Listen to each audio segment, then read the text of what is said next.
നമസ്കാരം. 9 മണി വാർത്ത ആരംഭിക്കുകയാണ്. ഗൾഫ് മേഖലയിൽ ഇറാന്റെ പ്രതികാര നടപടികൾ തുടരുകയാണ്.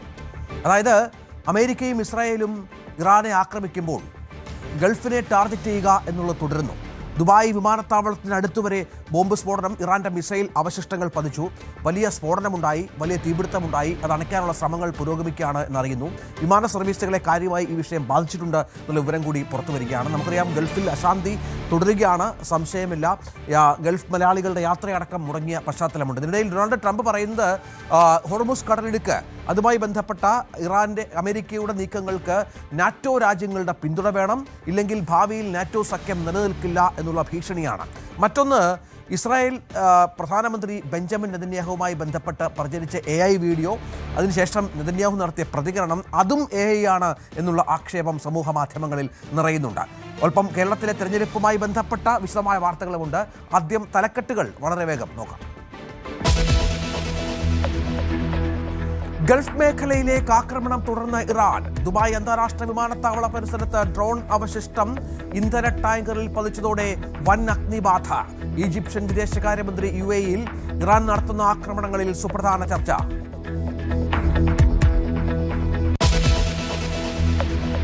ഹോർമുസ് കടലിടുക്കിലേക്ക് യുദ്ധക്കപ്പലുകൾ അയക്കാൻ നാറ്റോ രാജ്യങ്ങളെ സമ്മർദ്ദത്തിലാക്കി ഡൊണാൾഡ് ട്രംപ്. US-നെ സഹായിക്കാൻ തയ്യാറായില്ലെങ്കിൽ നാറ്റോയുടെ ഭാവി അവതാളത്തിലാകുമെന്നും ഭീഷണി. ചൈനയ്ക്കും താൽപ്പര്യമുണ്ടെങ്കിൽ സഹായിക്കാം, തെറ്റായ വാർത്തകൾ നൽകുന്ന ചാനലുകളുടെ ലൈസൻസ് റദ്ദാക്കുമെന്നും ട്രംപിന്റെ ഭീഷണി. ചർച്ചയ്ക്ക് സന്നദ്ധമെന്ന വാർത്തകൾ നിഷേധിച്ച് ഇറാൻ. ആക്രമണം ഇനി ഉണ്ടാകില്ലെന്ന് ഉറപ്പു നൽകിയാൽ മാത്രം യുദ്ധം അവസാനിപ്പിക്കാം. മറ്റു രാജ്യങ്ങൾ ഇടപെട്ടാൽ കാര്യങ്ങൾ കൂടുതൽ വഷളാകുമെന്ന് മുന്നറിയിപ്പ്. US കേന്ദ്രങ്ങളെ ലക്ഷ്യമാക്കി അത്യാധുനിക മിസൈലുകൾ വിക്ഷേപിച്ചതായി ഇറാൻ വാർത്താ മാധ്യമങ്ങൾ. 93,000 മെട്രിക് ടൺ LPG-യുമായി 2 ഇന്ത്യൻ ടാങ്കറുകൾ ഗുജറാത്തിലേക്ക്. ശിവാലിക് ഇന്ന് മുന്ദ്ര തീരത്തെത്തും. നന്ദാദേവി നാളെയും തീരമണയും. കൂടുതൽ ടാങ്കറുകൾക്ക് അനുമതി കിട്ടാനായി ഇറാനുമായി ഇന്ത്യയുടെ ചർച്ച. നിയമസഭാ തെരഞ്ഞെടുപ്പ് ചൂടിൽ കേരളം. പത്രികാ സമർപ്പണം ഇന്ന് മുതൽ. സ്ഥാനാർത്ഥി പ്രഖ്യാപനത്തിലും പ്രചാരണത്തിലും ഇടതുമുന്നണി ഒരു ലാപ്പ് മുന്നിൽ. കോൺഗ്രസിന്റെ ആദ്യ പട്ടിക ഇന്നിറങ്ങിയേക്കും. BJP താരമണ്ഡലങ്ങളിലെ സ്ഥാനാർത്ഥികളെ നാളെ പ്രഖ്യാപിച്ചേക്കും. നിലപാട് കടുപ്പിച്ച് K. സുധാകരൻ ഡൽഹിയിലേക്കില്ലെന്ന് അറിയിച്ചു. ഘടകകക്ഷികളുമായി ധാരണയായെന്ന് കോൺഗ്രസ് നേതാക്കൾ. VD സതീശന്റെ വാദം തള്ളി ജോസഫ്. 98ാമത് ഓസ്കാർ അവാർഡുകൾ പ്രഖ്യാപിച്ചു. വൺ ബാറ്റിൽ ആഫ്റ്റർ അനദറിന് 3 പുരസ്കാരങ്ങൾ. മികച്ച സഹനടി എയ്മി മാഡിഗൻ, സഹനടൻ ഷോൺ പെൻ. മികച്ച തിരക്കഥയ്ക്കുള്ള പുരസ്കാരം സിന്നേഴ്സിന്. ശബരിമല സ്വർണ്ണക്കൊള്ള കേസ് പ്രതി A. പത്മകുമാറിനെതിരായ പാർട്ടി നടപടി ഇന്ന്. പത്തനംതിട്ട ജില്ലാ യോഗം രാവിലെ 11 മണിക്ക്. പത്മകുമാറിനെ എല്ലാ ചുമതലകളിൽ നിന്നും നീക്കിയേക്കും. സഞ്ജുവിനെ വാനോളം പുകഴ്ത്തി ഗംഭീർ. സഞ്ജുവിന്റെ വരവ് ടീമിന് വലിയ ഊർജം നൽകി.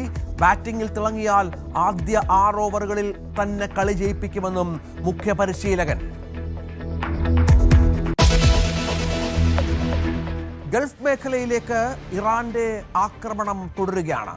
നിരവധി മുന്നറിയിപ്പുകൾ ഇറാന് അമേരിക്കയും ഇസ്രായേലും നൽകിയിട്ടും ഗൾഫ് രാജ്യങ്ങൾ ഒന്നടങ്കം ഇറാനെതിരെ രംഗത്ത് വന്നിട്ടും ആക്രമണം തുടർന്നാൽ അതിന്റെ പ്രത്യാഘാതങ്ങൾ ഉണ്ടാകുമെന്ന് ഭീഷണിപ്പെടുത്തിയിട്ടും ഇറാന്റെ ആക്രമണം ഗൾഫ് രാജ്യങ്ങളിലേക്ക് അവസാനിക്കുന്നില്ല. ദുബായ് അന്താരാഷ്ട്ര വിമാനത്താവള പരിസരത്ത് ഡ്രോൺ അവശിഷ്ടം പതിച്ചു. സുരക്ഷ ഉറപ്പാക്കാൻ നടപടി സ്വീകരിച്ചുവെന്ന് അധികൃതർ അറിയിച്ചു. ഇന്ധന ടാങ്കറിലാണ് ഡ്രോൺ അവശിഷ്ടം പതിച്ചത്. വൻ അഗ്നിനാളം ഉയർന്നു. അത് അണയ്ക്കാൻ ശ്രമം നടക്കുന്നു. സംഭവത്തിൽ ആർക്കും പരിക്കില്ല എന്ന ആശ്വാസ വാർത്തയുണ്ട്. എങ്കിൽ പോലും കാര്യങ്ങളൊട്ടും പന്തിയല്ല. ഇതിനിടെ ഈജിപ്ഷ്യൻ വിദേശകാര്യമന്ത്രി UAEയിലെത്തി. UAE വിദേശകാര്യമന്ത്രി അബ്ദുള്ള ബിൻ സായിദുമായി ചർച്ച നടത്തി. പശ്ചിമേഷ്യൻ രാജ്യങ്ങൾ തമ്മിലുള്ള ചർച്ചകൾ തുടരുന്നു. UAE പ്രസിഡന്റുമായി സൗദി കിരീടാവകാശി മുഹമ്മദ് ബിൻ സൽമാൻ സംസാരിച്ചു. UAEയും സഹോദര രാജ്യങ്ങളെയും ലക്ഷ്യമിട്ട് ഇറാൻ നടത്തുന്ന ആക്രമണങ്ങളിൽ സുപ്രധാന ചർച്ചകൾ ഇപ്പോൾ അവിടെ പുരോഗമിക്കുകയാണ് എന്നാണ് ഇപ്പോൾ UAEയുടെ വാർത്താ ഏജൻസി റിപ്പോർട്ട് ചെയ്യുന്നത്. ഏതായാലും വലിയ ആശങ്കയിൽ ഗൾഫ് രാജ്യങ്ങളുണ്ട്. കാരണം ഇറാന് മേൽ സമ്മർദ്ദം തുടരുമ്പോഴും ഇറാന്റെ ആക്രമണത്തിൽ നിന്ന് അല്പം പോലും അവർ പിന്നോട്ടില്ല എന്നത് ഏറ്റവും പ്രധാനപ്പെട്ട ഒന്നാണ്. ഇതിനിടയിൽ ചർച്ചകൾക്ക് തയ്യാറായി എന്ന വാദവും ഇറാൻ വിദേശകാര്യമന്ത്രി നിഷേധിച്ചതും കാര്യങ്ങൾ വഷളാക്കിയിട്ടുണ്ട്. അജയ് സുധാ ബിജു ഏറ്റവും പുതിയ വിവരങ്ങളുമായി ചേരും. അജയ്, ഈ ഗൾഫ് രാജ്യങ്ങളെ കേന്ദ്രീകരിച്ചുള്ള ആക്രമണമാണ് വല്ലാതെ ആശങ്കയിൽ ആഴ്ത്തുന്നത്. അത് നമുക്കറിയാം, യുദ്ധത്തിലൊന്നും ഇല്ലാത്ത രാജ്യങ്ങളാണ്. അമേരിക്കയും ഇസ്രായേലിനെയും കാര്യമായി അറ്റാക്ക് ചെയ്യാൻ സാധിക്കുമ്പോൾ ഇപ്പുറത്തവർ അത്തരത്തിൽ പ്രതികാരം വീട്ടുന്നു. അത് അമേരിക്കയുടെ കേന്ദ്രങ്ങളാണ് എന്ന് പറയുമ്പോഴും ഈ രാജ്യങ്ങളുടെ പല പ്രധാന മേഖലകളിലും ആക്രമണവും നാശനഷ്ടങ്ങളും ഉണ്ടാകുന്നുമുണ്ട്. രഞ്ജിത്ത്, ഇറാനിൽ ഇന്നലെ രാത്രി പല നഗരങ്ങളിലും ആക്രമണം ഉണ്ടായിരുന്നു. ടെഹ്റാൻ ഉൾപ്പെടെ കേന്ദ്രീകരിച്ച് ശക്തമായിട്ടുള്ള ആക്രമണമാണ് US-ഉം ഇസ്രായേലും നടത്തിയത്. ഇതിന്റെ ഒരു പ്രതികാരം എന്നോണമാണ് ഇപ്പോൾ ഗൾഫ് മേഖലയിൽ ഇറാൻ തങ്ങളുടെ പ്രത്യാക്രമണം അത് രൂക്ഷമായിരിക്കുന്നത്. ഇത് ഏറ്റവും കൂടുതൽ ബാധിച്ചത് ഇപ്പോൾ ദുബായ് അന്താരാഷ്ട്ര വിമാനത്താവളത്തിന് തന്നെയാണ്. ഇവിടെയുള്ള വിമാന സർവീസുകൾ ഉൾപ്പെടെ നിലവിൽ താൽക്കാലികമായി റദ്ദ് ചെയ്ത അവസ്ഥയിലാണ്. ഈ വിമാനത്താവളത്തിന് സമീപമുള്ള ഒരു എണ്ണ ടാങ്കറിന് നേരെയാണ് ഡ്രോൺ ആക്രമണം ഉണ്ടായത്. ഈ ഡ്രോൺ വിജയകരമായി തന്നെ ഇന്റർസെപ്റ്റ് ചെയ്ത് നശിപ്പിച്ചു. എന്നാലും ഡ്രോണിന്റെ അവശിഷ്ടം വീണ് ഇവിടെ എണ്ണ ടാങ്കർ പൊട്ടിത്തെറിക്കുന്ന അവസ്ഥയുണ്ടായി. ഇത് കാരണം മേഖലയിൽ ഒരു വലിയ തീപിടുത്തം ഉൾപ്പെടെ ഉണ്ടായി. എന്നാൽ ആർക്കും പരിക്കേറ്റിട്ടില്ല എന്നാണ് UAE ഭരണാധികാരികൾ നൽകുന്ന വിവരമെന്ന് പറയുന്നത്. തീ വിജയകരമായി തന്നെ നിയന്ത്രണ വിധേയമാക്കിയതായി അധികൃതർ പറയുന്നു. എന്നാൽ ഒരു മുന്നൊരുക്കം എന്നുള്ള നിലയിൽ വിമാനത്താവളത്തിലുള്ള എല്ലാ സർവീസുകളും റദ്ദാക്കിയിട്ടുണ്ട്. അത് മാത്രമല്ല, പോലീസ് ഈ വിമാനത്താവളത്തിലേക്കുള്ള റോഡ് ക്ലോസ് ചെയ്തു. ഇവിടെയുള്ള ഒരു ടണലും പൂർണ്ണമായിട്ടും അടച്ചതായിട്ടാണ് പോലീസും വ്യക്തമാക്കുന്നത്. അങ്ങനെ ഈ ദുബായ് അന്താരാഷ്ട്ര വിമാനത്താവളത്തിന് നേരെയുള്ള ആക്രമണം അത് മേഖലയെ ഒട്ടാകെ കൂടുതൽ ഒരു ഭയപ്പാടിലാക്കിയിരിക്കുകയാണ്. അത് മാത്രമല്ല, സൗദി അറേബ്യയ്ക്ക് നേരെ ഇന്ന് രാവിലെ മാത്രം 1 മണിക്കൂറിനിടെ 37 ഡ്രോൺ ആക്രമണങ്ങളാണ് ഉണ്ടായത്. ഈ ഡ്രോണുകളെല്ലാം തന്നെ ഇന്റർസെപ്റ്റ് ചെയ്ത് നശിപ്പിച്ച് കളഞ്ഞു എന്ന് സൗദി അറേബ്യ ഭരണാധികാരികൾ പറയുന്നുണ്ട്. എന്നാലും ഇന്ന് രാവിലെ മാത്രം ഇത്രയധികം ഡ്രോണുകൾ രാജ്യത്തിലേക്ക് വന്നത് അത് കൂടുതൽ ആശങ്കയുണ്ടാക്കുന്ന കാര്യം തന്നെയാണ്. ഇസ്രായേലും ആക്രമണങ്ങൾ രൂക്ഷമാണ്. ഇത് തെക്കൻ ഇസ്രായേലിലേക്ക് ഇപ്പോൾ നിരവധി മിസൈലുകൾ അയച്ചിട്ടുണ്ട് എന്നുള്ളതാണ് IDF-ന്റെ ഭാഗത്തു നിന്നുള്ള വിശദീകരണം. അപ്പോൾ ഇതിന്റെ ഭാഗമായി അവിടെ സൈറനുകൾ നിരന്തരം മുഴങ്ങിക്കൊണ്ടിരിക്കുകയാണ്. ജനങ്ങളോട് ജാഗ്രത പാലിക്കണം എന്നുള്ള പ്രത്യേക നിർദ്ദേശമുണ്ട്. മാത്രമല്ല, കഴിഞ്ഞ ദിവസം മധ്യ ഇസ്രായേലിലും പിന്നെ വടക്കൻ ഇസ്രായേലിലുള്ള ചില ഗ്രാമങ്ങൾ കേന്ദ്രീകരിച്ചും ആക്രമണം നടന്നിരുന്നു. ഇവിടെയെല്ലാം നിരവധി പേർ പരിക്കേറ്റ് ചികിത്സയിലാണ് എന്നാണ് വിവരം. ഈ യുദ്ധം ആരംഭിച്ചതിന് ശേഷം ഇതുവരെ ഇസ്രായേലിൽ ഏതാണ്ട് 3000-ലധികം പേർക്കാണ് പരിക്കേറ്റത് എന്നുള്ള വിവരങ്ങളാണ് അവിടുത്തെ ആരോഗ്യ മന്ത്രാലയത്തിൽ നിന്ന് പുറത്തു വരുന്നത്. എന്നാൽ മരണസംഖ്യ 20-നകത്ത് ഉള്ളൂ എന്നുള്ളത് ഒരു ആശ്വാസജനകമായിട്ടുള്ള കാര്യമാണ്. ഇസ്രായേലിലുള്ള ഈ മരണസംഖ്യകൾ അവർ തെറ്റായിട്ടാണ് പുറത്തുവിടുന്നത് എന്നാണ് ഇറാന്റെ ഒരു ആരോപണമെന്ന് പറയുന്നത്. മാത്രമല്ല, US-ന്റെ ഭാഗത്ത് നിന്നും തെറ്റായിട്ടുള്ള നിരവധി വിവരങ്ങൾ വരുന്നു. അവരുടെ നിരവധി സൈനികർ കൊല്ലപ്പെടുകയും ഒരുപാട് പേർ ഇറാന്റെ കസ്റ്റഡിയിലാവുകയും ചെയ്തു. എന്നിട്ടും US തെറ്റായിട്ടുള്ള വിവരങ്ങളാണ് പങ്കുവയ്ക്കുന്നതെന്ന് ഇറാൻ ആരോപിക്കുകയും ചെയ്തിട്ടുണ്ട്. എന്തായാലും സാഹചര്യങ്ങൾ വളരെ ഗുരുതരമായി തന്നെ തുടരുകയാണ്. ഈ സാഹചര്യത്തിൽ പല ഗൾഫ് രാജ്യങ്ങളും പരസ്പരം ചർച്ചകൾ നടത്തുന്നുണ്ട്. ഈജിപ്തിൽ നിന്ന് അവരുടെ വിദേശകാര്യമന്ത്രി നിലവിൽ UAE-യിലെത്തിയിട്ടുണ്ട്. UAE കിരീടാവകാശിയുമായി ചർച്ച നടത്തിയിട്ടുണ്ട് എന്നാണ് വിവരം. മാത്രമല്ല, അങ്ങനെ ഒരു ചർച്ചകളുടെ ഒരു സ്വരം കൂടി അവിടെ ഉണ്ടാകുന്നുണ്ട്. എന്താണ് സംഭവിക്കുന്നത് എന്നുള്ളത് ഗൾഫ് രാജ്യങ്ങൾ ആകാംക്ഷയോടെ നോക്കിക്കാണുന്ന പശ്ചാത്തലം കൂടിയുണ്ട്. ഇതിനിടയിൽ നമുക്കറിയാം, ട്രംപിൻ്റെ വളരെ പ്രധാനപ്പെട്ട ഒരു നീക്കം അത് ഹോർമുസ് കടലിടുക്കിലെ ഇപ്പോഴത്തെ ഇറാന്റെ നിയന്ത്രണം അത് പൂർണ്ണമായും ഇല്ലാതാക്കുക എന്നുള്ളതാണ്. അതിന് ഏതു മാർഗവും സ്വീകരിക്കും എന്ന് ട്രംപ് വ്യക്തമാക്കുന്ന പശ്ചാത്തലമുണ്ട്. ആദ്യം പറഞ്ഞത് അമേരിക്ക ഇടപെട്ട് ഹോർമുസിനെ നിയന്ത്രണത്തിലാക്കും, ഏത് കപ്പലുകൾക്കും കടന്നു പോകാനുള്ള സാഹചര്യം സൃഷ്ടിക്കുമെന്നൊക്കെയാണ്. പക്ഷേ ഇപ്പോൾ നാറ്റോ രാജ്യങ്ങളെ സമ്മർദ്ദത്തിലാക്കാനുള്ള ശ്രമമാണ് ട്രംപിൻ്റെ ഭാഗത്തു നിന്ന് ഉണ്ടാകുന്നത്. വിഷയത്തിൽ US-നെ സഹായിക്കാൻ തയ്യാറായില്ലെങ്കിൽ നാറ്റോയുടെ ഭാവി അവതാളത്തിലാകുമെന്നാണ് ട്രംപിൻ്റെ മുന്നറിയിപ്പ്. ഇത് US ഒരിക്കലും മറക്കില്ലെന്നും ട്രംപ് ഭീഷണിപ്പെടുത്തുന്നു. താൻ 7 രാജ്യങ്ങളോട് ഹോർമുസിലേക്ക് എത്താൻ ആവശ്യപ്പെട്ടതായും അദ്ദേഹം പറയുന്നുണ്ട്. ചില രാജ്യങ്ങൾ മാത്രമാണ് ഇതുമായി ബന്ധപ്പെട്ട് പ്രതികരിച്ചത്. ചൈനയ്ക്കും, തങ്ങളുടെ ആജന്മ ശത്രുവായ ചൈനയ്ക്കും താല്പര്യമുണ്ടെങ്കിൽ സഹായിക്കാമെന്ന് കുറച്ചുകൂടി കടത്തി ട്രംപ് പറയുന്നുണ്ട്.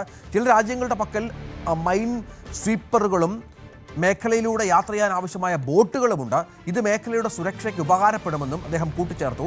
ഇതിനിടയിൽ ഈ നാറ്റോ രാജ്യങ്ങളെ കൂടി സമ്മർദ്ദത്തിലാക്കുക എന്നുള്ളത് ട്രംപിൻ്റെ പുതിയൊരു നയമാണ്. കാരണം ഒറ്റയ്ക്ക് ഇതെല്ലാം നേടാമെന്ന് വിചാരിച്ചിരുന്ന ഒരാൾ ഇപ്പോൾ പിന്നോട്ട് പോവുകയും മറ്റ് രാജ്യങ്ങളുടെ സഹായത്തോടു കൂടി മാത്രമേ ഇത്തരം വിജയങ്ങൾ നേടാൻ സാധിക്കുകയുള്ളൂ എന്ന് മനസ്സിലാക്കുകയും ചെയ്യുന്ന ഒരു പശ്ചാത്തലം കൂടിയുണ്ട്. അപ്പം മറ്റൊരു മുന്നറിയിപ്പ് ട്രംപിൻ്റേത് US-നെ കുറിച്ച് തെറ്റായ വാർത്തകൾ നൽകുന്ന ചാനലുകളുടെ ലൈസൻസ് റദ്ദാക്കുമെന്നും ഭീഷണി മുഴക്കുകയാണ്. അങ്ങനെ ട്രംപിൻ്റെ വാക്കുകൾ നമുക്ക് വളരെ പെട്ടെന്ന് കേൾക്കാം.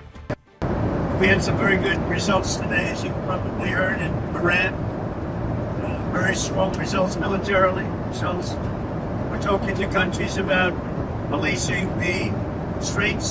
Because they are the ones, we don't get, very little, 1%, 2%. And China, as an example, gets about 90% of its oil from the Hormuz Strait. And nice to have other countries police that with us. And we'll help. We'll work militarily. As far as I'm concerned, we've essentially defeated Iran. And I guess they can have a little bit of fight back, but not much. Not much. We've taken out their air force, as you know. We've taken out their navy. We've taken out their air defense. And no air Ajay defense സുധാബിജു whatsoever. വിവരങ്ങളുമായി ചേരും. അജയ് നേരത്തെ പറഞ്ഞതുപോലെ ട്രംപിന് ഒറ്റയ്ക്ക് ഇതെല്ലാം നേടിയെടുക്കാമെന്നുള്ള ആത്മവിശ്വാസത്തിലാണ് യുദ്ധം തുടങ്ങിയത്. ഇസ്രായേലിന്റെ പിന്തുണയുമുണ്ടായിരുന്നു. ഇപ്പോൾ കാര്യങ്ങൾ അത്ര എളുപ്പമല്ല എന്ന ബോധ്യമുണ്ടോ? ഹോർമുസ് പിടിച്ചെടുക്കുക എന്നുള്ളത് മൈനുകളൊക്കെ സ്ഥാപിച്ചാണ് ഇറാൻ അവിടെ തങ്ങളുടെ ഓപ്പറേഷൻ നടത്തുന്നത് എന്നാണ് വ്യക്തമാകുന്നത്. ഇവിടെ ഇത്തരമൊരു സ്ഥലത്ത് അമേരിക്കയ്ക്ക് ഒറ്റയ്ക്ക് അത് പിടിച്ചെടുക്കുകയും അതുമായി ബന്ധപ്പെട്ട നിയന്ത്രണം ഏറ്റെടുക്കുകയും ചെയ്യാമെന്നൊക്കെയുള്ള ഒരു വ്യാമോഹം മാത്രമായി അവശേഷിക്കുന്നു എന്നുള്ള പശ്ചാത്തലത്തിലാണോ നാറ്റോ രാജ്യങ്ങളോടുള്ള ഭീഷണി?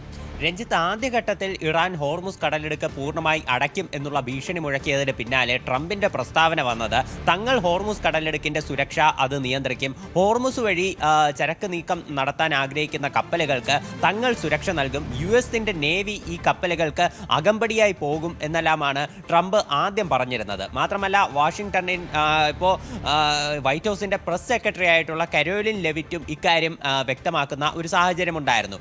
എന്നാൽ കാര്യങ്ങൾ കൂടുതലായി വഷളാവുകയും എല്ലാം അമേരിക്കയുടെ കൈവിട്ടു പോകുന്ന ഒരു സ്ഥിതിയുമുണ്ടായി. നിരവധി അമേരിക്കൻ കപ്പലുകൾക്ക് നേരെ ആക്രമണം നടന്നതായിട്ടാണ് പല റിപ്പോർട്ടുകളും സൂചിപ്പിക്കുന്നത്. എന്നാൽ ട്രംപ് ഇതെല്ലാം ഫേക്ക് ന്യൂസുകളാണ്, AI വീഡിയോകളാണ്, ഈ US കപ്പലുകൾക്ക് നേരെ ആക്രമണം നടക്കുന്ന ദൃശ്യങ്ങളെല്ലാം AI വീഡിയോകളാണ് എന്നെല്ലാം പറഞ്ഞ് ട്രംപ് തള്ളിക്കളയുകയാണ്. എന്നാലും നിരവധി തിരിച്ചടികൾ നടന്നതായിട്ടുള്ള റിപ്പോർട്ടുകളാണ് ഇടയ്ക്ക് പുറത്തു വന്നത്. ഇപ്പോൾ അതിന് പിന്നാലെ ഈ വാർത്തകൾക്ക് പിന്നാലെ ട്രംപിൻ്റെ തന്നെ വാക്കുകൾ കടമെടുത്ത് പറഞ്ഞാൽ ഈ ഫേക്ക് ന്യൂസുകൾക്ക് പിന്നാലെയാണ് ട്രംപ് തൻ്റെ കളമൊന്ന് മാറ്റി ചവിട്ടുന്നത്. അതായത് ഇപ്പോൾ US-ന് ഒറ്റയ്ക്കിവിടെ ഒന്നും കാര്യങ്ങൾ നിയന്ത്രിക്കാൻ കഴിയില്ല എന്നുള്ള നിലപാടിലാണ് US ഇപ്പോഴുള്ളത്. ഇതിനായി US-നെ മറ്റ് രാജ്യങ്ങൾ സഹായിക്കണം എന്നതാണ് ട്രംപിൻ്റെ പുതിയൊരു ആവശ്യം എന്ന് പറയുന്നത്. കഴിഞ്ഞ ദിവസം അദ്ദേഹം UK, ഫ്രാൻസ്, അതുപോലെ ചൈന, ജപ്പാൻ എന്നീ രാജ്യങ്ങളോട് തങ്ങൾ ഈ കാര്യം സംസാരിച്ചിരുന്നു. ഈ രാജ്യങ്ങൾ സഹായിക്കാൻ വരുമെന്നാണ് പ്രതീക്ഷ എന്നുൾപ്പെടെ ട്രംപ് പറഞ്ഞിരുന്നു. എന്നാൽ ഈ രാജ്യങ്ങളെല്ലാം ഈ കാര്യം പൂർണ്ണമായിട്ട് നിഷേധിക്കുകയായിരുന്നു. തങ്ങൾ ഒരു യുദ്ധക്കപ്പലുകളും മേഖലയിലേക്ക് അയച്ചിട്ടില്ല എന്ന് ഫ്രാൻസും ചൈനയും ഉൾപ്പെടെ എല്ലാ രാജ്യങ്ങളും വ്യക്തമാക്കുന്ന സാഹചര്യമുണ്ടായി. ട്രംപ് ഇന്ന് കുറച്ചുകൂടി ഒരു കടുത്ത സ്വരത്തിൽ, അതായത് നാറ്റോ രാജ്യങ്ങളെ ഉൾപ്പെടെ സമ്മർദ്ദത്തിലാക്കുന്ന വെല്ലുവിളിക്കുന്ന ഒരു മുന്നറിയിപ്പുമായി ട്രംപ് ഇന്ന് എത്തിയിട്ടുണ്ട്. അതായത് അദ്ദേഹം പറയുന്നത് നാറ്റോ രാജ്യങ്ങൾ ഈ ഹോർമുസിന്റെ സുരക്ഷയ്ക്കായി US-നെ സഹായിക്കാൻ വേണ്ടി തങ്ങളുടെ യുദ്ധക്കപ്പലുകൾ അയക്കണം. ഇത് നാറ്റോ രാജ്യങ്ങളുടെ ഒരു സുരക്ഷയ്ക്കും കൂടി അനിവാര്യമാണ്.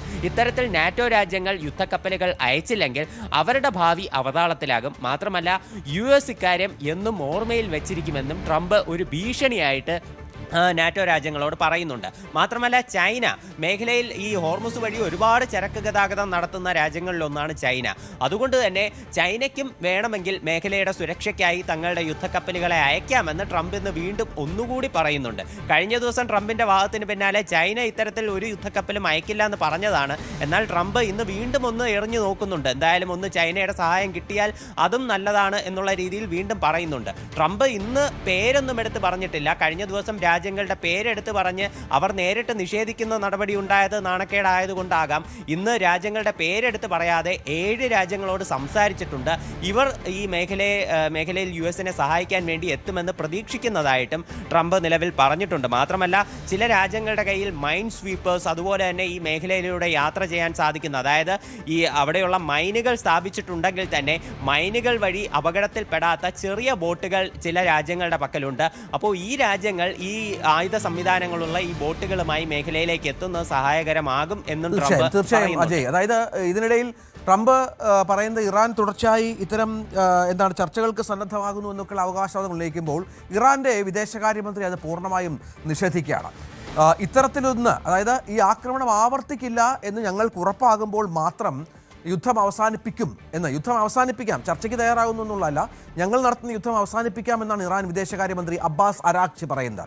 യുദ്ധത്തിൽ മറ്റു രാജ്യങ്ങൾ ഇടപെട്ടാൽ കാര്യങ്ങൾ കൂടുതൽ വഷളാകുമെന്നും അരാക്ചിയുടെ മുന്നറിയിപ്പ് വളരെ പ്രധാനപ്പെട്ട ഒന്നാണ്. സംഘർഷം വിപുലമാക്കുന്ന നടപടികളിൽ നിന്ന് വിദേശ രാജ്യങ്ങളോട് വിട്ടുനിൽക്കാനും അരാക്ചി മുന്നറിയിപ്പ് നൽകുന്നുണ്ട്. നിരവധി നേതാക്കളുമായും ഇറാൻ സംസാരിക്കുന്നുണ്ട് എന്നാണ് മനസ്സിലാക്കുന്നത്, ലോകരാജ്യങ്ങളുമായും മറ്റും. ഇവിടെയാണ് ഇത്തരമൊരു മുന്നറിയിപ്പ് ഇറാൻ്റെ ഭാഗത്തുണ്ടാകുന്നത്. അത് പ്രധാനമാണല്ലോ അജയ്. കാരണം ട്രംപ് പറയുന്നത് ഇറാൻ ചർച്ചയ്ക്ക് സന്നദ്ധമാണ്, ഇറാൻ നശിച്ചു കഴിഞ്ഞു, ഇറാൻ്റെ ആയുധ സംവിധാനങ്ങളും സാമ്പത്തിക മേഖലയും ഒക്കെ ഞങ്ങൾ തകർത്തു എന്നൊക്കെ പറയുമ്പോഴും ഇപ്പോഴും പിടിച്ചു നിൽക്കുന്നുണ്ട്, ഗൾഫ് രാജ്യങ്ങളെ ആക്രമിക്കുന്നുണ്ട്, തുടർച്ചയായി ഇത്തരം പ്രസ്താവനകളുണ്ട്. അത് വളരെ പ്രധാനമാണ്.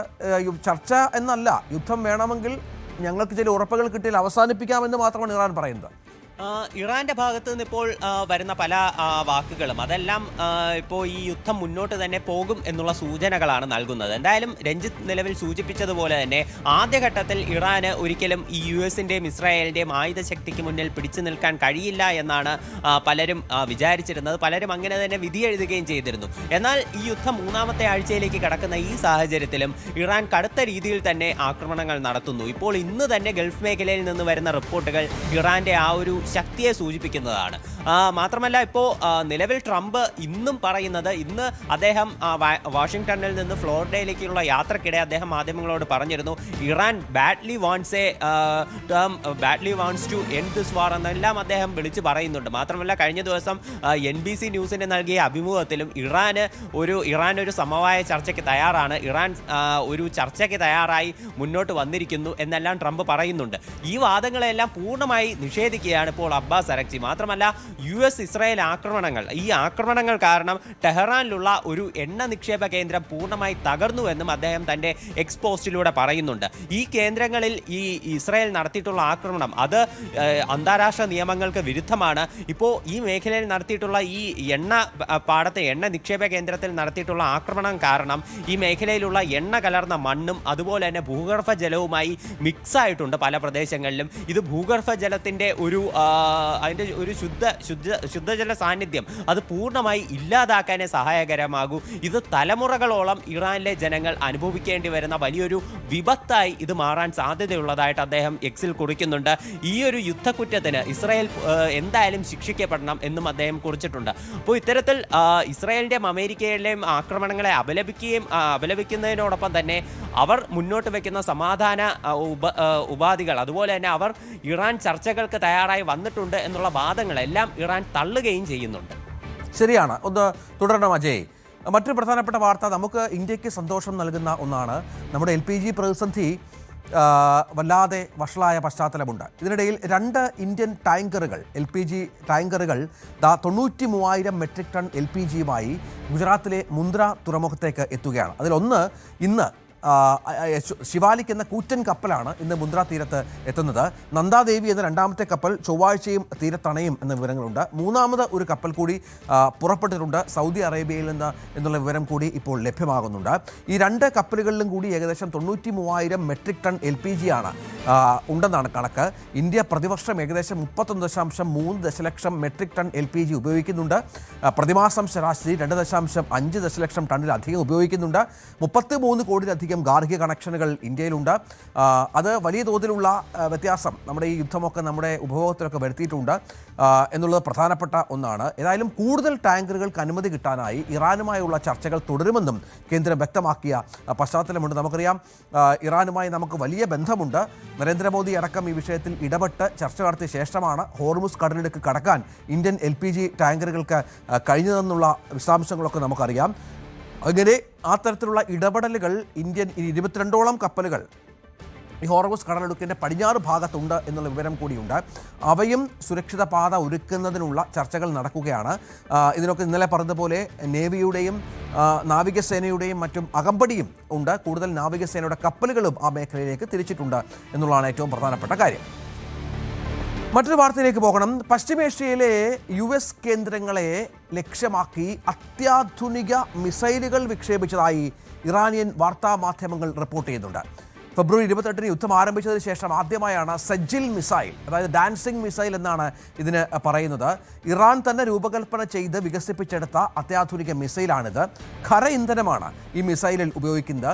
ഏകദേശം 2000 കിലോമീറ്ററോളം പരിധിയുള്ള മിസൈലിന് 700 കിലോഗ്രാം ആയുധം വഹിക്കാൻ കഴിയും എന്നുള്ളതാണ് ഏറ്റവും പ്രധാനപ്പെട്ട കാര്യം. ഉയർന്ന ഉയരത്തിൽ ദിശ മാറ്റി സഞ്ചരിക്കാം. അതിനാൽ ഈ ദിശ മാറ്റി സഞ്ചരിക്കാവുന്നതിൽ ഡാൻസിംഗ് മിസൈൽ എന്ന് വിളിക്കുന്നത് അതുകൊണ്ടാണ്. അയൺ ഡോം പോലെ നമുക്കറിയാം ഇസ്രായേലിൻ്റെ ഏറ്റവും പ്രധാനപ്പെട്ട പ്രതിരോധ സംവിധാനമാണ് അയൺ ഡോം. ഈ അയൺ ഡോമിനെ പോലും പ്രതിരോധിക്കാൻ സാധിക്കുന്ന വിധത്തിലുള്ള മിസൈലാണ് ഇത് എന്നാണ് ഇപ്പോൾ ഇറാൻ്റെ അവകാശവാദമായി മുന്നോട്ട് വെക്കുന്നത്. അജയ്, ഇത് വളരെ പ്രധാനപ്പെട്ട ഒന്നാണ്. ഏതാണ്ട് 18 മീറ്റർ നീളം, 1.5 മീറ്റർ വ്യാസവും ഒക്കെയുള്ള വേഗത്തിൽ വിക്ഷേപിക്കാവുന്ന ഒരു മിസൈൽ തന്നെയാണ് ഇത്. 2008 ആദ്യ പരീക്ഷണ വിക്ഷേപണം നടത്തിയിരുന്നു. പക്ഷേ ഒരു യുദ്ധമുഖത്ത് ഇറാൻ ഇത് ഉപയോഗിക്കുന്ന ആദ്യമാണ് എന്നാണ് പറയുന്നത്. എന്താണ് അതുമായി ബന്ധപ്പെട്ട കൂടുതൽ വിവരങ്ങൾ?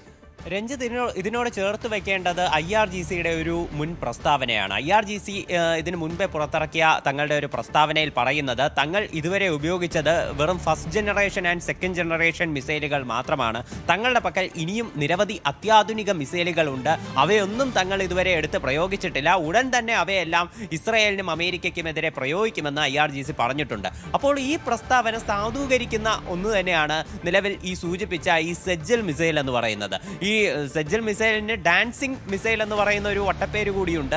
ഇത് 1990-കൾ മുതൽ തന്നെ ഇതിൻ്റെ ഒരു പരീക്ഷണങ്ങളും കാര്യങ്ങളും എല്ലാം ആരംഭിച്ചു. 90-കളിലാണ് ഇതിൻ്റെ രൂപകൽപ്പന ആദ്യം ചെയ്യുന്നത്. അതിനുശേഷം 2008 ഇത് പരീക്ഷിക്കപ്പെട്ടു. ഇതെല്ലാം ഇറാൻ തങ്ങളുടെ ഒരു സ്റ്റോക്കിൽ വച്ചിരുന്ന ഒരു മുന്നൊരുക്കത്തിൽ ഉണ്ടായിരുന്നു. അതായത് എമർജൻസി സിറ്റുവേഷനുകളിൽ ഇതുപോലെ എടുത്ത് ഉപയോഗിക്കാൻ വേണ്ടിയിട്ട് അവർ വച്ചിരുന്ന മിസൈലുകളിൽ ഒന്നാണ് എന്നാണ് നമുക്കിപ്പോൾ ഈ സാഹചര്യത്തിൽ മനസ്സിലാക്കേണ്ടി വരുന്നത്. ഇപ്പോൾ നമ്മൾ ഇസ്രായേലിലുള്ള ചില വാർത്തകൾ നോക്കുകയാണെങ്കിൽ തന്നെ വടക്കൻ ഇസ്രായേലിലുള്ള ചില ഗ്രാമങ്ങളിലും അതുപോലെ തന്നെ ചില നഗരങ്ങളിലും ഉൾപ്പെടെ ഇറാൻ്റെ ആക്രമണം നടന്നിരുന്നു. അതുപോലെ തന്നെ മധ്യ ഇസ്രായേലിലും ആക്രമണം നടന്നിരുന്നു. അപ്പോൾ ഇസ്രായേലിൻ്റെ ഇത്ര വലിയ അയൺ ഡോം സംവിധാനത്തെ പറ്റിച്ചുകൊണ്ട് ഇത്ര വലിയ 2 ആക്രമണങ്ങൾ ഇസ്രായേലിൽ നടന്നു എന്ന് പറയുമ്പോൾ തന്നെ ഈ ഒരു മിസൈൽ, ഇത്തരമൊരു അത്യാധുനിക സംവിധാനങ്ങളുള്ള മിസൈലുകൾ ഇറാൻ്റെ കൈവശം ഉണ്ടായിരുന്നു എന്ന് വേണം കണക്കാക്കാൻ. അപ്പോൾ ഇത്തരത്തിൽ നിരവധി ആക്രമണങ്ങൾ ഇപ്പോൾ തന്നെ ഇസ്രായേലിനകത്ത് റിപ്പോർട്ട് ചെയ്യുന്നുണ്ട്. ഇതിൻ്റെ ഏറ്റവും വലിയ പ്രത്യേകത എന്ന് പറയുന്നത് തന്നെ, അതായത് ഇതിന് ഡാൻസിംഗ് മിസൈൽ എന്ന് പേര് കിട്ടാൻ തന്നെ കാരണം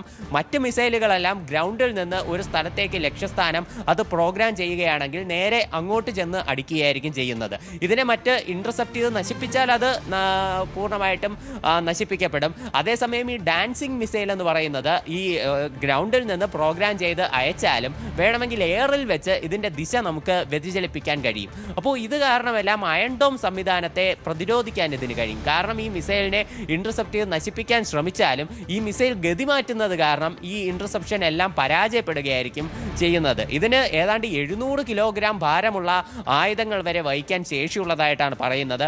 ആകെ ഇതിൻ്റെ ഭാരം എന്ന് പറയുന്നത് 26,000 കിലോഗ്രാമാണ്. ഏതാണ്ട് 2000 കിലോമീറ്റർ പരിധിയിലുള്ള വസ്തുക്കൾ വരെ ഇതിനെ ഹിറ്റ് ചെയ്യാൻ കഴിയും എന്നാണ് പറയുന്നത്. ഇതൊരു 2 സ്റ്റേജ് മിസൈലാണ്. 2 സ്റ്റേജ് മിസൈൽ ആണ് ഇതിൻ്റെ 2 സ്റ്റേജ് ആയിട്ടാണ് ഇതിൻ്റെ പ്രവർത്തനം എന്ന് പറയുന്നത്. ഖര ഇന്ധനമാണ് ഇതിനു വേണ്ടി ഉപയോഗിക്കുന്നത്. ഇതൊരു മീഡിയം റേഞ്ച് ബാലിസ്റ്റിക് മിസൈലാണ്. ലോങ് റേഞ്ച് അല്ല, മീഡിയം റേഞ്ച് ആണ്. അതുപോലെ തന്നെ പല പ്രത്യേകതകളും ഇതിന് ഇത്തരത്തിലുണ്ട് ഈ മിസൈലിന്. ശരി, അതാണ് അതിൻ്റെ വിശദാംശങ്ങൾ അജയ് പങ്കുവെക്കുകയായിരുന്നു. മറ്റൊന്ന്, നമ്മൾ കഴിഞ്ഞ ദിവസമാണ് ഈ കൊല്ലപ്പെട്ട് ബെഞ്ചമിൻ നെതന്യാഹു കൊല്ലപ്പെട്ടു എന്ന ചില പ്രചാരണങ്ങൾ ഇതുമായി ബന്ധപ്പെട്ട് ഉണ്ടായത്. ഇതിൻ്റെ പുതിയ ഒരു വീഡിയോ ഇപ്പോൾ പങ്കുവച്ചു. നമുക്ക് ആ വീഡിയോ ഒന്ന് കാണാം. താൻ കൊല്ലപ്പെട്ടില്ല എന്ന് വ്യക്തമാക്കാൻ വിരലുകളും മറ്റും ഉയർത്തിയാണ് നെതന്യാഹു ആ വീഡിയോ പങ്കുവച്ചത്. ആ വീഡിയോയിലേക്ക് ഒന്ന് ആദ്യം പോകാം. והעמידה שלכם היא מדהימה, נותנת כוח לי, לממשלה, לצה"ל, למוסד. אנחנו עושים דברים אני לא יכול לשתף ברגע זה, אבל עושים דברים מכים באיראן חזק מאוד, גם ביום הזה, גם מה שאלת אותי? ראש הממשלה אומרים ברשת שאתה בכלל מת? אני מת על קפה, אתה יודע מה? אני מת על העם שלי. איך הם מתנהגים, פנטסטי. മാർച്ച് 13 പുറത്തു വന്ന നെതന്യാഹുവിൻ്റെ ഒരു വീഡിയോ ആണ് സോഷ്യൽ മീഡിയയിൽ വലിയ ചർച്ചയായത്. ആ വീഡിയോയിൽ അദ്ദേഹത്തിനുണ്ടായിരുന്നത് 6 വിരലുകൾ ഉണ്ടായിരുന്നു. 6 വിരലുകൾ നെതന്യാഹു, അതേ വീഡിയോ ആണ്. ജീവനോടെ ഇല്ലാത്തത് കൊണ്ടാണ് ഇത്തരത്തിലുള്ള വീഡിയോകൾ ഇസ്രായേൽ പ്രചരിപ്പിക്കുന്നത് എന്ന് മറ്റുമായിരുന്നു വിമർശനം. ഇപ്പോഴിതാ അത്തരം പ്രചരണങ്ങൾക്ക് മറുപടിയുമായാണ് നെതന്യാഹു എത്തിയിരിക്കുന്നത്. ഒരു കഫേയിൽ നിന്ന് കോഫി ഓർഡർ ചെയ്യുകയും അത് കുടിക്കുകയും ചെയ്യുന്ന വീഡിയോ പങ്കുവെച്ചുകൊണ്ട് താൻ സുരക്ഷിതനാണെന്നും തൻ്റെ വിരലുകൾ യഥാർത്ഥമാണെന്നും പരിഹാസരൂപേണ നെതന്യാഹു വ്യക്തമാക്കുന്നൊരു വീഡിയോ ആണ് ഇസ്രായേൽ പുറത്തുവിട്ടത്. നെതന്യാഹുവിനായി നേരത്തെ പുറത്തു വന്ന വീഡിയോ AI ഉപയോഗിച്ച് നിർമ്മിച്ചതാണെന്നും അതിന് അദ്ദേഹത്തിന് 6 വിരലുകൾ ഉണ്ടെന്നും സോഷ്യൽ മീഡിയയിൽ വലിയ ചർച്ചയും പ്രചരണവും ഒക്കെ ഉണ്ടായിരുന്നു. ഇത് തെറ്റാണെന്ന് തെളിയിക്കാനാണ് പുതിയ വീഡിയോയിൽ നെതന്യാഹു ശ്രമിച്ചുകൊണ്ടിരിക്കുന്നത്. സുഖമായിരിക്കുന്നു എന്നറിയിച്ച് ഇസ്രായേൽ പ്രധാനമന്ത്രിയുടെ ഓഫീസ് തന്നെ രംഗത്തെത്തിയ പശ്ചാത്തലം കൂടിയുണ്ട്. വ്യാജ വാർത്തകളാണ് പ്രചരിക്കുന്നത് എന്നുമാണ് ഓഫീസ് പ്രസ്താവനയിൽ പറഞ്ഞിരുന്നത്. ഏതായാലും അതിനിടയിലാണ് നെതന്യാഹുവിനെ തെരഞ്ഞു പിടിച്ച് വധിക്കുമെന്നുള്ള പ്രസ്താവനയുമൊക്കെയായി ഇറാൻ്റെ റവല്യൂഷണറി ഗാർഡ് കോർപ്സ് രംഗത്ത് വന്ന പശ്ചാത്തലമൊക്കെ ഉള്ളത്. അജയ്, ഇപ്പോൾ ഈ വീഡിയോയുമായി ബന്ധപ്പെട്ട് പല സംശയങ്ങളുണ്ട്. ഈ വീഡിയോയും AI ആണ് എന്ന പ്രചരണം മറ്റൊരു തരത്തിലുണ്ട് എന്നതും പ്രധാനമാണ്. എന്താണ് യഥാർത്ഥത്തിൽ താൻ ജീവിച്ചിരിപ്പുണ്ട് എന്ന് നെതന്യാഹുവിന് തന്നെ വന്ന് പറയേണ്ട പശ്ചാത്തലമാണ്? അത് ഇപ്പോൾ നെതന്യാഹു ആവർത്തിച്ച് ഇക്കാര്യം തെളിയിക്കാനായി ശ്രമിച്ചുകൊണ്ടിരിക്കുകയാണ്. ആദ്യം നടത്തിയിട്ടുള്ള ഒരു പ്രസ് മീറ്റ്, അതിൽ തന്നെ അദ്ദേഹം നേരിട്ടെത്തിയത് ഇറാന്റെ ഇത്തരം പ്രചരണങ്ങളെ പ്രതിരോധിക്കാൻ വേണ്ടിയിട്ടാണ്. ആദ്യഘട്ടത്തിൽ ഇത്തരത്തിൽ യുദ്ധം ആരംഭിച്ചതിന് ശേഷം ഇടയ്ക്ക് വെച്ച് നിരവധി ദിവസങ്ങളിൽ ഏതാണ്ട് ഒരാഴ്ചയോളം ബെഞ്ചമിൻ നെതന്യാഹു മാധ്യമങ്ങൾക്ക് മുന്നിൽ നേരിട്ട് പ്രത്യക്ഷപ്പെട്ടിരുന്നില്ല. ഈ X വഴിയുള്ള പോസ്റ്റുകൾ വഴിയായിരുന്നു അദ്ദേഹം കമ്മ്യൂണിക്കേറ്റ് ചെയ്തിരുന്നത്. അപ്പോൾ ഈ ഘട്ടത്തിലാണ് ബെഞ്ചമിൻ നെതന്യാഹു കൊല്ലപ്പെട്ടു എന്നുള്ള രീതിയിലുള്ള പ്രചരണങ്ങളെല്ലാം ഇറാന്റെ ചില സോഷ്യൽ മീഡിയ ഹാൻഡിലുകൾ വഴിയും അതുപോലെ തന്നെ അവരുടെ ചില അനുകൂല മാധ്യമങ്ങൾ വഴിയും എല്ലാം പ്രചരിച്ചിരുന്നത്. ബെഞ്ചമിൻ നെതന്യാഹു കൊല്ലപ്പെട്ടു, അതുകൊണ്ട് അദ്ദേഹത്തിന്റെ പേരിൽ നിലവിൽ പുറത്തു വരുന്ന പോസ്റ്റുകളെല്ലാം മറ്റ് അദ്ദേഹത്തിന്റെ ഓഫീസിൽ നിന്ന് വരുന്നതാണ് എന്നുള്ള രീതിയിലുള്ള പ്രചരണങ്ങളായിരുന്നു ഉണ്ടായിരുന്നത്.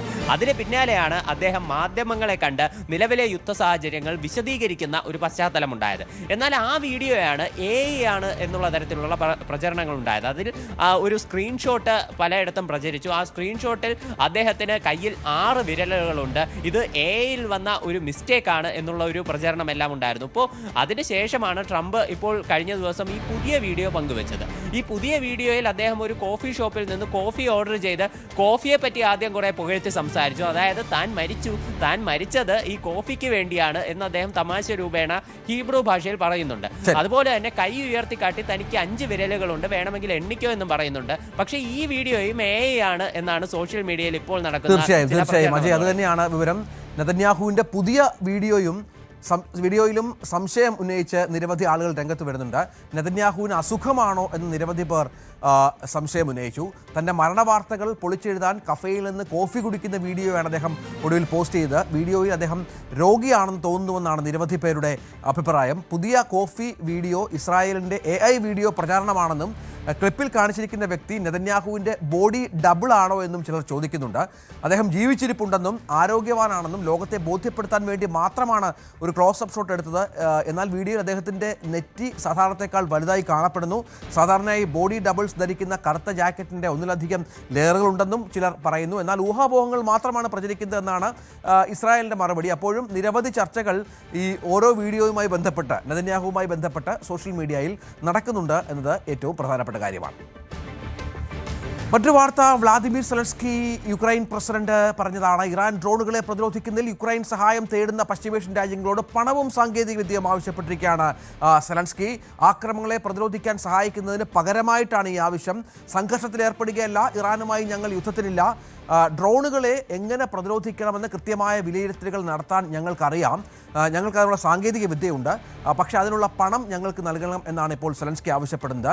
ഇതിനായി പഠിക്കാനും വിലയിരുത്താനും മറ്റുമായി 3 വിദഗ്ധ സംഘങ്ങളെ പശ്ചിമേഷ്യൻ രാജ്യങ്ങളിലേക്ക് അയച്ചുവെന്നും സെലൻസ്കി വ്യക്തമാക്കുന്നുണ്ട്. ഏതായാലും സെലൻസ്കിയുടെ ഇത്തരത്തിലുള്ള ആവശ്യം വലിയ തോതിൽ ചർച്ചയായിട്ടുണ്ട്.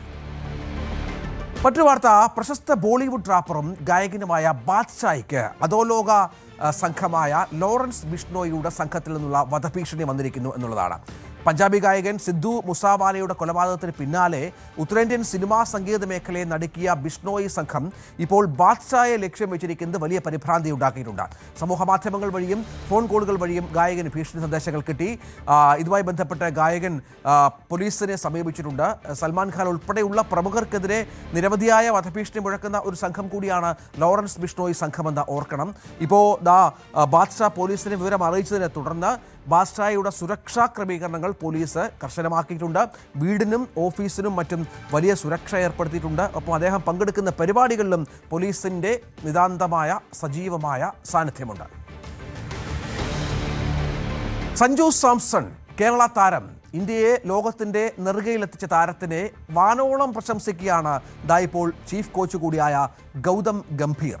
എന്താണ് സഞ്ജുവിനെ ഓപ്പണിംഗ് സ്ഥാനത്ത് കൊണ്ടുവന്നതിൻ്റെ യഥാർത്ഥ കാരണമെന്ന് വ്യക്തമാക്കുക കൂടിയാണ് സഞ്ജു ഗംഭീർ എന്ന് മനസ്സിലാക്കുന്നത്. അതായത് ബാറ്റിംഗ് ഓർഡറിൽ തുടർച്ചയായി ഇടൻകയ്യന്മാരാണ് എന്നതുകൊണ്ടാണ് സഞ്ജുവിനെ കൊണ്ടുവന്നത് എന്നുള്ള പ്രചരണമൊക്കെ ഉണ്ടായിരുന്നു.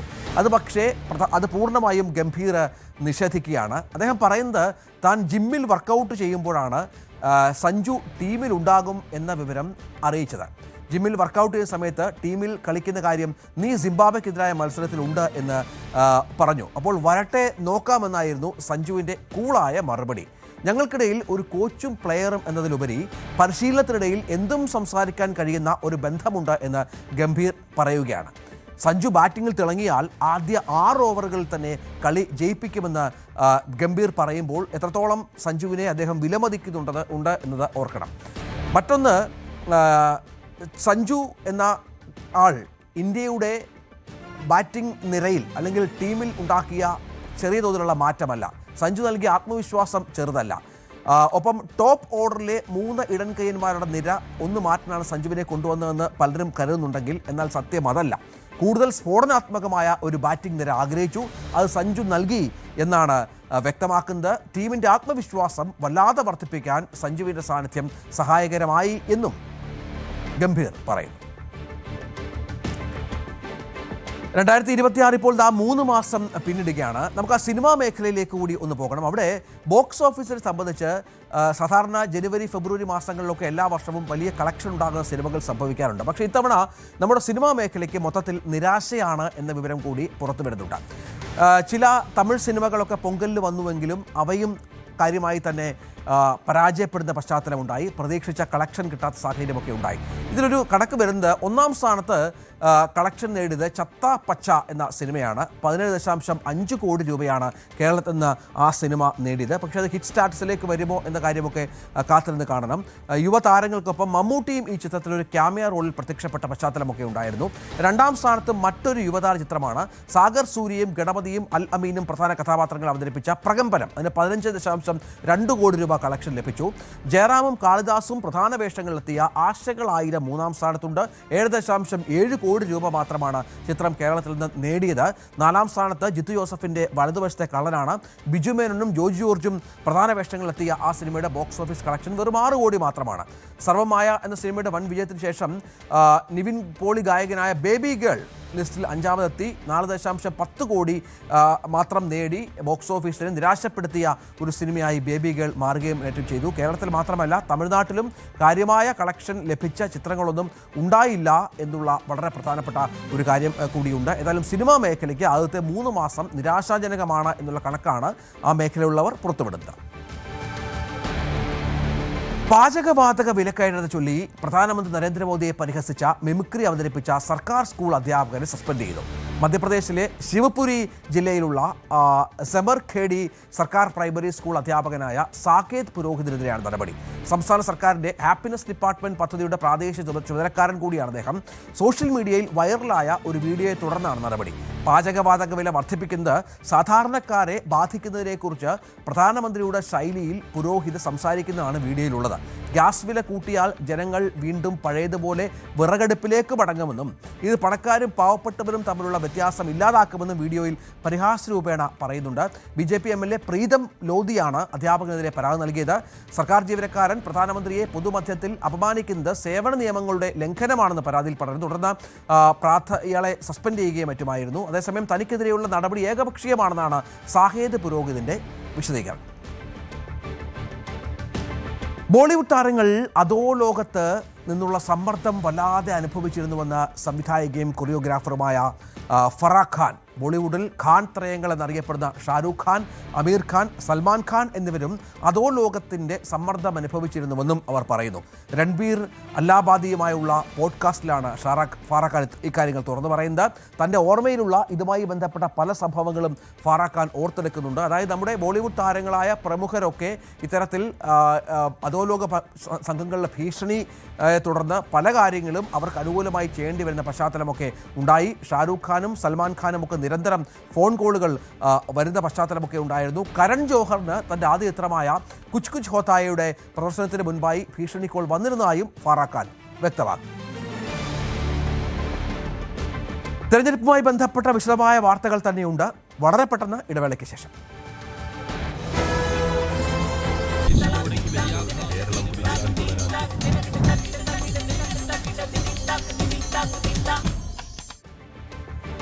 തെരഞ്ഞെടുപ്പ് പ്രഖ്യാപിച്ചിട്ടും തർക്കം തീരാതെ കോൺഗ്രസ്. പകുതിയിൽ താഴെ സീറ്റുകളിൽ മാത്രമാണ് ഇതുവരെ ധാരണയായിട്ടുള്ളത്. സിറ്റിംഗ് MLA-മാർ അടക്കം 40 പേരുടെ ആദ്യഘട്ട സ്ഥാനാർത്ഥി പട്ടിക കോൺഗ്രസ് ഉടൻ പ്രഖ്യാപിക്കും. ശേഷിക്കുന്നവരുടെ കാര്യത്തിൽ നാളെ നടക്കുന്ന സ്ക്രീനിംഗ് കമ്മിറ്റി യോഗത്തിലാകും തീരുമാനം. മുസ്ലിം ലീഗ്, കേരള കോൺഗ്രസ്, ജോസഫ് എന്നിവരുമായും ചർച്ചകൾ പൂർത്തിയായിട്ടില്ല. കോൺഗ്രസിന് സീറ്റ് വിട്ടു നൽകില്ലെന്ന ഉറച്ച നിലപാടിലാണ് ജോസഫ് വിഭാഗം. സ്ഥാനാർത്ഥികളെ നാളെ പ്രഖ്യാപിക്കുമെന്ന് ജോസഫ് പറഞ്ഞു. ഡാൻ കുര്യൻ ചേരുന്നു. ഡാന്, പകുതിയിൽ താഴെ സീറ്റുകളിലും സ്ഥാനാർത്ഥി പ്രഖ്യാപനം ഉണ്ടായിട്ടില്ല എന്ന് പറയുന്നത് ചെറിയ പ്രതിസന്ധി അല്ല പാർട്ടിക്ക്. കാരണം കുറഞ്ഞ സമയം മാത്രം, 7 ദിവസം മാത്രമാണ് നോമിനേഷൻ നൽകാനുള്ളത്. തെരഞ്ഞെടുപ്പ് പ്രചരണത്തിൽ CPM സ്ഥാനാർത്ഥികൾ, CPI സ്ഥാനാർത്ഥികൾ സജീവമായ പശ്ചാത്തലം കൂടി കണക്കിലെടുക്കണം. എന്താണ് നടക്കുന്നത് കോൺഗ്രസിൽ യഥാർത്ഥത്തിൽ?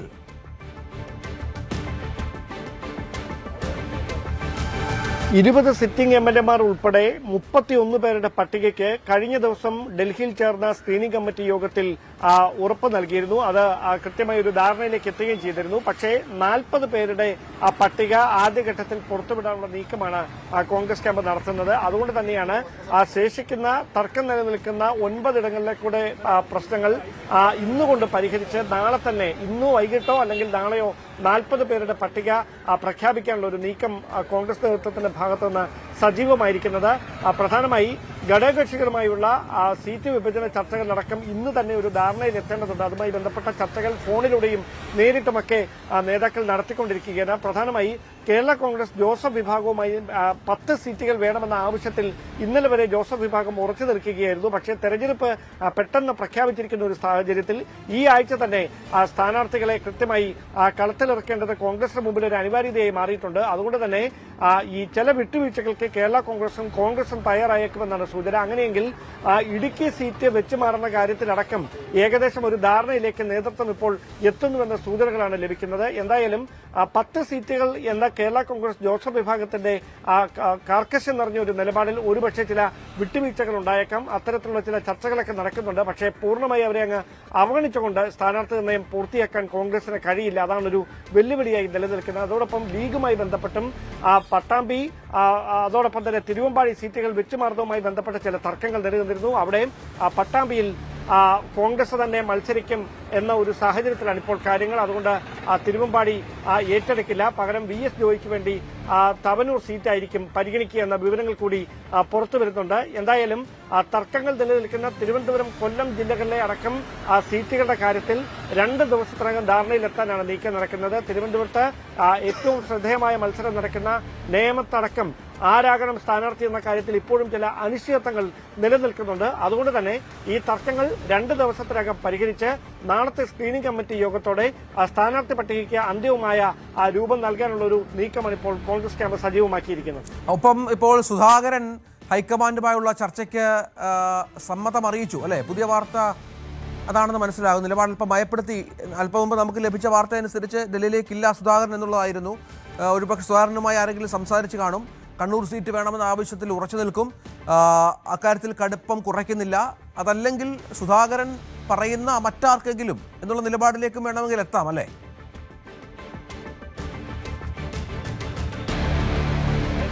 അതായത് ഇന്ന് കഴിഞ്ഞ ദിവസം വരെയും ഡൽഹിയിലേക്ക് ഇല്ലെന്ന നിലപാടിലായിരുന്നു സുധാകരൻ. പക്ഷേ അദ്ദേഹത്തിന്റെ നിലപാടിൽ ഒരു മാറ്റവും ഉണ്ടായിരുന്നില്ല. അങ്ങനെയാണ് രമേശ് ചെന്നിത്തല ഇന്നലെ അദ്ദേഹത്തെ ഫോണിൽ ബന്ധപ്പെടുകയും ഏത് വിധേനയും ഡൽഹിയിൽ എത്തണമെന്ന കൃത്യമായ നിർദ്ദേശം കൈമാറുകയും ചെയ്തത്. അതിന്റെ കൂടി അടിസ്ഥാനത്തിലാണ് നാളെ കോൺഗ്രസ് നേതൃത്വവുമായുള്ള, ദേശീയ നേതൃത്വവുമായുള്ള ചർച്ചകൾക്ക് കെ സുധാകരൻ ഡൽഹിയിലെത്തുന്നത്. കോൺഗ്രസ് അധ്യക്ഷൻ മല്ലികാർജ്ജുന ഖാർഗെയുമായും ലോക്സഭാ പ്രതിപക്ഷ നേതാവ് രാഹുൽ ഗാന്ധി ഉൾപ്പെടെയുള്ള മുതിർന്ന നേതാക്കളുമായും കെ സുധാകരൻ ചർച്ച നടത്തും. പക്ഷേ കണ്ണൂർ സീറ്റ് തനിക്ക് വേണമെന്ന ആവശ്യത്തിൽ അദ്ദേഹം ഉറച്ചു നിൽക്കുകയാണ്. 2 സാധ്യതകളാണ് നേതൃത്വത്തിന് മുമ്പിൽ ഉള്ളത്. സുധാകരൻ അടക്കം സമ്മർദ്ദം തുടരുന്ന സാഹചര്യത്തിൽ ഒന്നുകിൽ MP-മാർക്ക് ഇളവ് നൽകി, അത് സുധാകരന് മാത്രമായി ഇളവ് അനുവദിക്കാൻ കഴിയാത്ത ഒരു സാഹചര്യമാണ്. അങ്ങനെ വന്നാൽ ഒരുപക്ഷെ 3 അല്ലെങ്കിൽ 4 MP-മാർ മത്സരിക്കാനാണ് സാധ്യത.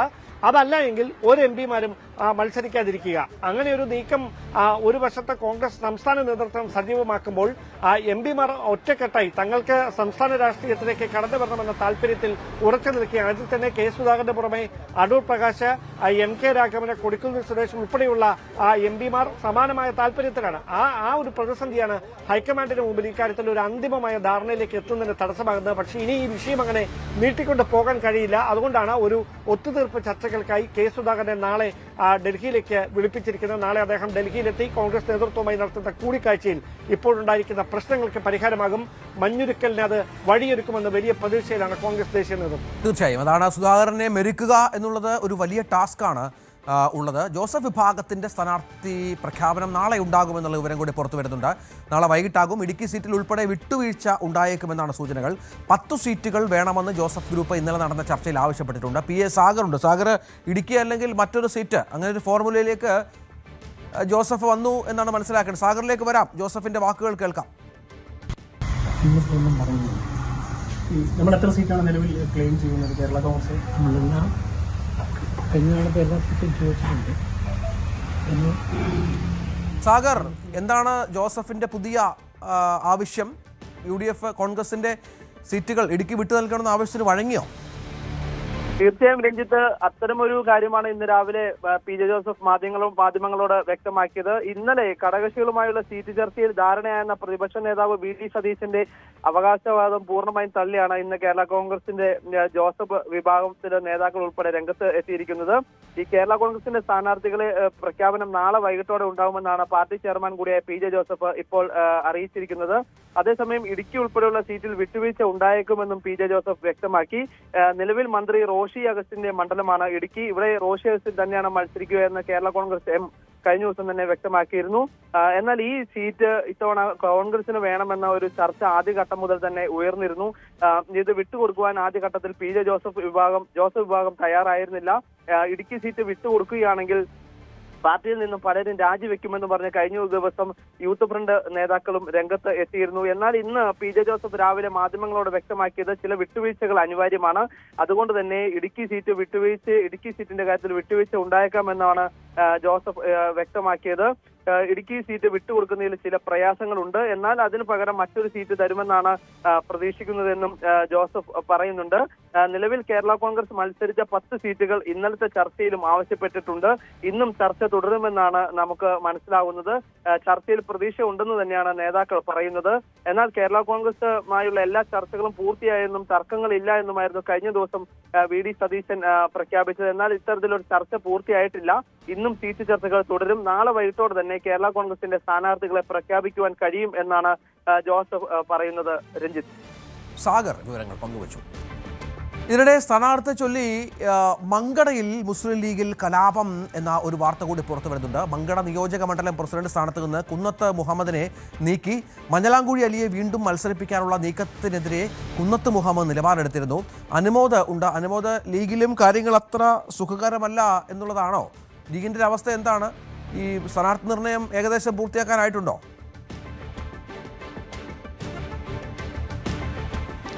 രഞ്ജിത്ത്, മങ്കട മണ്ഡലത്തിൽ മഞ്ഞലാംകുഴി അലിയെ വീണ്ടും മത്സരിപ്പിക്കാനുള്ള നീക്കത്തിനെതിരെ കുന്നത്ത് മുഹമ്മദ് നിലപാടെടുത്തിരുന്നു. തുടർച്ചയായി ഒരാളെ 3 തവണ മത്സരിപ്പിക്കുന്നതിനെതിരെ അദ്ദേഹം നിലപാടെടുത്തതും വലിയ തോതിൽ തന്നെ വിമർശനം ഉന്നയിച്ചിരുന്നു. അദ്ദേഹത്തെ ഇടതുപക്ഷം സ്വതന്ത്ര സ്ഥാനാർത്ഥിയാക്കി മത്സരിപ്പിക്കാനുള്ള നീക്കവും നടത്തിയിരുന്നു. പക്ഷേ അദ്ദേഹം അതിന് സമ്മതിച്ചില്ല. അങ്ങനെ ഒരു നിലപാടെടുത്ത സാഹചര്യത്തിൽ ഈ പാർട്ടിക്കെതിരെ വലിയ വിമർശനങ്ങൾ അദ്ദേഹം ഉയർത്തിക്കുന്ന സാഹചര്യത്തിലാണ് അദ്ദേഹത്തിനെതിരെ ഇപ്പോൾ പാർട്ടി അദ്ദേഹത്തിൻ്റെ നിയോജക മണ്ഡലം പ്രസിഡന്റ് പദവിയിൽ നിന്ന് നീക്കിയതായിട്ടുള്ള തീരുമാനം എടുത്തിരിക്കുന്നത്. അദ്ദേഹത്തെ നിയോജക മണ്ഡലം പ്രസിഡന്റ് പദവിയിൽ നീക്കിയതായിട്ടുള്ള ഒരു റിപ്പോർട്ടും അല്ലെങ്കിൽ അതിൻ്റെ നിർദ്ദേശവും പുറത്തു വന്നു കഴിഞ്ഞിരിക്കുന്നു.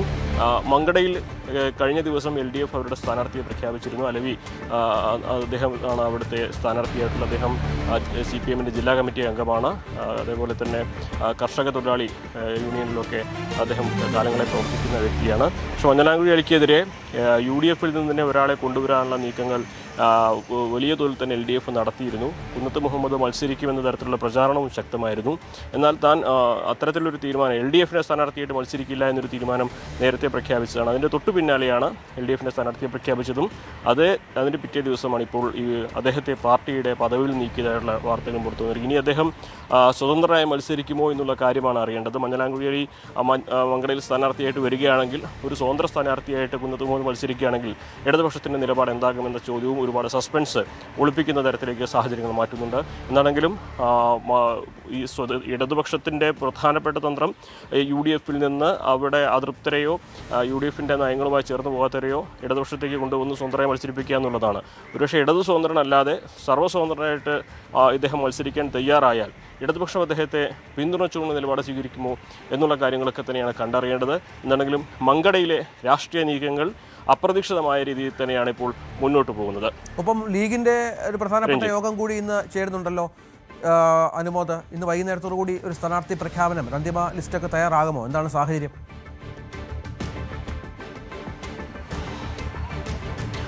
രഞ്ജിത്ത്, മുസ്ലിം ലീഗിൻ്റെ നിർണായക യോഗമാണ് അല്പസമയത്തിനകം മലപ്പുറത്തെ ജില്ലാ ആസ്ഥാനത്ത് നടക്കുക. ഇതുവരെ സാദിഖ് അലി ശിഹാബ് തങ്ങൾ എന്ത് തീരുമാനമെടുക്കുമെന്ന കാര്യത്തിൽ ആർക്കും ഒന്നും പറയാൻ കഴിയാത്തത്ര ഒരു അനിശ്ചിതത്വം നിറയുന്ന സാഹചര്യമാണ് നിലവിലുള്ളത്.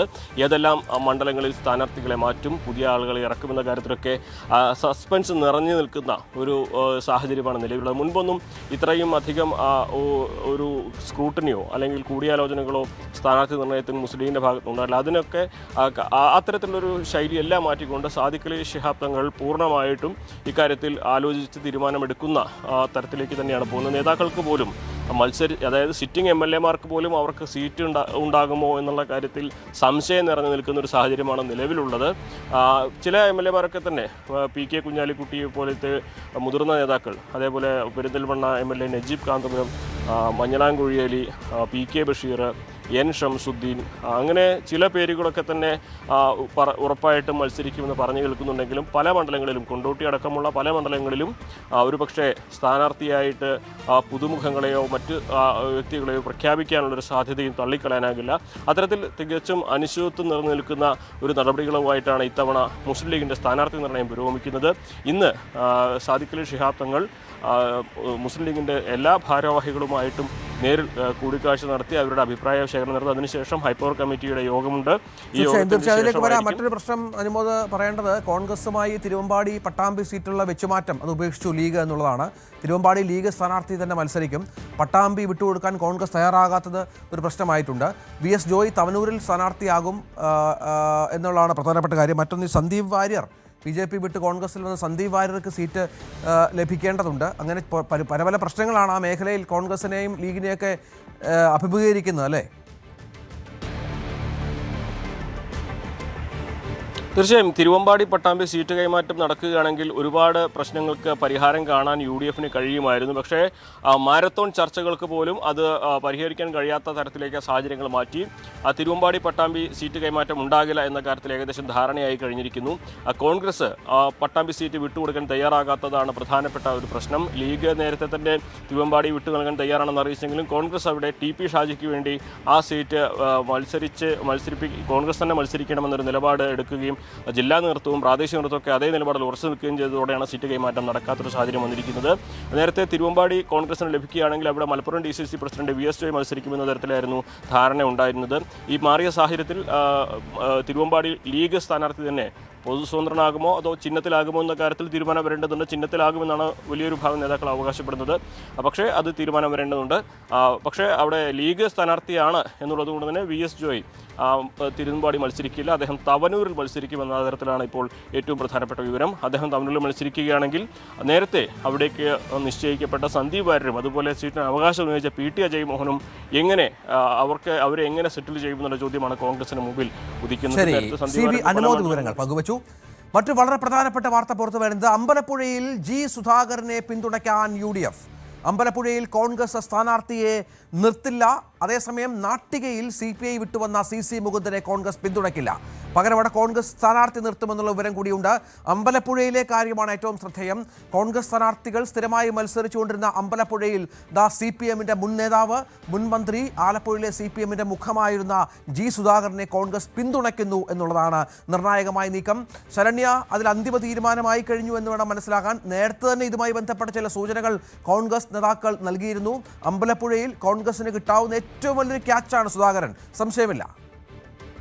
തീർച്ചയായിട്ടും അമ്പലപ്പുഴ വലിയൊരു മത്സരത്തിലേക്ക് പോകുന്നു എന്നുള്ളതാണ്. അമ്പലപ്പുഴയിൽ G. സുധാകരന് നേരത്തെ കോൺഗ്രസിന്റെ പിന്തുണ ലഭ്യമാകും എന്നുള്ള സൂചനകൾ ഉണ്ടായിരുന്നു. എന്നാൽ ഇപ്പോൾ അത് ഔദ്യോഗികമായി തന്നെ തീരുമാനമായിട്ടുണ്ട് എന്നുള്ളതാണ് അറിയാൻ കഴിയുന്നത്. G. സുധാകരന് അത്തരത്തിൽ അമ്പലപ്പുഴയിൽ UDFന് സ്ഥാനാർത്ഥി ഉണ്ടാകില്ല, മറിച്ച് സ്വതന്ത്രമായി മത്സരിക്കുന്ന G. സുധാകരനെ പിന്തുണയ്ക്കും എന്നുള്ള വിവരങ്ങളാണ് നമുക്ക് ലഭ്യമായിട്ടുള്ളത്.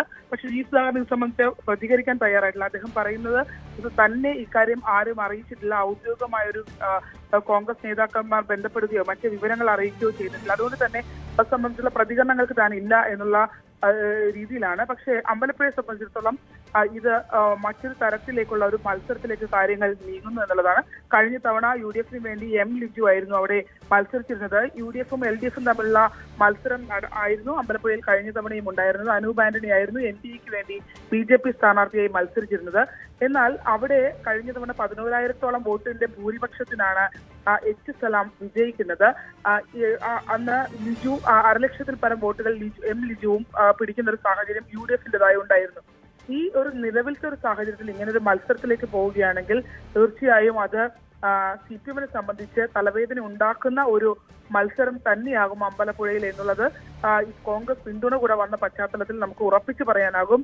കാരണം നിലവിൽ G. സുധാകരൻ എന്ന CPM ലീഡർ ഉള്ള അവിടെ ഉള്ള ഒരു സ്വാധീനം പാർലമെന്റേറിയൻ രീതിയിലും ഒപ്പം തന്നെ CPMനകത്തുള്ള ഭിന്നത പ്രശ്നങ്ങളും ഒക്കെ നിലനിൽക്കുന്നു. അതിനോടൊപ്പം UDFന്റെ കൃത്യമായൊരു നേരത്തെ G. സുധാകരനൊക്കെ തുടർച്ചയായി മത്സരിക്കുന്നത് വരെ UDF ആധിപത്യം ഉണ്ടായിരുന്ന ഒരു മണ്ഡലം കൂടിയാണ്. UDF അവിടെ വിജയിച്ചിരുന്ന ഒരു ഇടമാണ്. D. സുഗതൻ ഉൾപ്പെടെയുള്ളവർ വിജയിച്ചിരുന്ന ഇടമാണ്. VS അച്യുതാനന്ദൻ ഉൾപ്പെടെയുള്ളവർ പരാജയപ്പെട്ടിട്ടുള്ള സ്ഥലവുമാണ്.